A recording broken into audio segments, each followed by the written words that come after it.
बिहार में तकरीब 85,000 नियोजित शिक्षक अब राज्यकर्मी का दर्जा पाने के लिए तैयार हो गए हैं।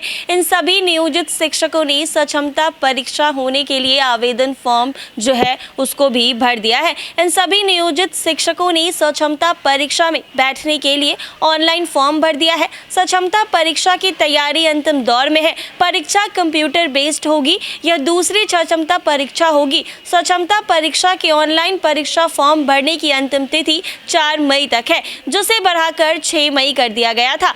नियोजित शिक्षक, शारीरिक शिक्षक और पुस्तकालय अध्यक्ष के लिए बिहार विद्यालय परीक्षा समिति की ओर से ली जाने वाली यह दूसरी सक्षमता परीक्षा होगी। इसमें बैठने के लिए ऑनलाइन परीक्षा फॉर्म 26 अप्रैल से भरे जा रहे थे। सक्षमता परीक्षा पास होने के लिए सामान्य कोटि के नियोजित शिक्षकों के लिए न्यूनतम 40% अंक, पिछड़ा वर्ग कोटि के नियोजित शिक्षकों के लिए न्यूनतम 36.5% अंक और अत्यंत पिछड़ा वर्ग के नियोजित शिक्षकों के लिए 34 और SC/ST दिव्यांग कोटि के नियोजित शिक्षकों के लिए न्यूनतम 32% अंक लाने की अनिवार्यता है।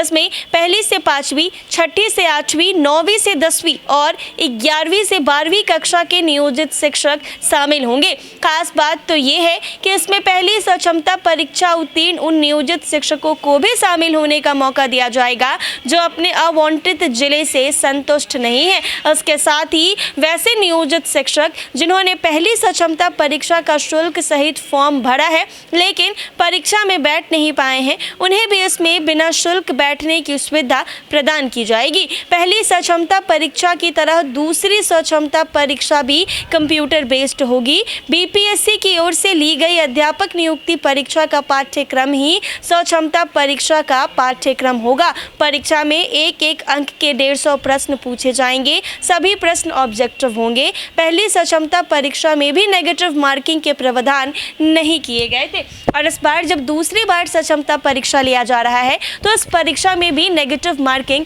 नहीं होंगे। इस परीक्षा में वो भी नियोजित शिक्षक फिर से बैठ सकते हैं जो पहले हुए एग्जाम का फॉर्म भर चुके थे, उसका फ़ी दे चुके थे लेकिन किसी कारणवश परीक्षा में नहीं बैठ पाए थे। तो इस बार जो हो रही दूसरी सक्षमता परीक्षा है उसमें बैठ सकते हैं। साथ ही आपको ये भी बता दें कि इस एग्ज़ाम में कोई भी नेगेटिव मार्किंग नहीं होंगे।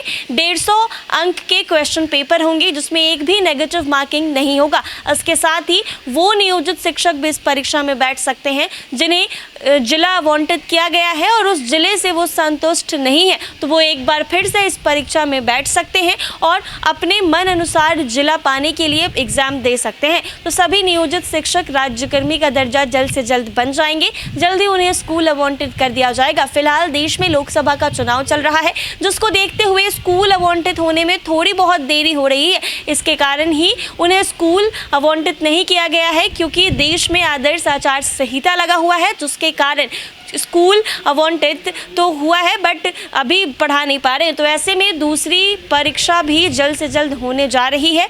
जो नियोजित शिक्षक पिछले बार के परीक्षा में नहीं बैठ पाए थे वह इस बार बैठ के राज्यकर्मी का दर्जा पा सकते हैं। ऐसे ही तमाम अपडेट्स के लिए बने रहें NBC 24 पर।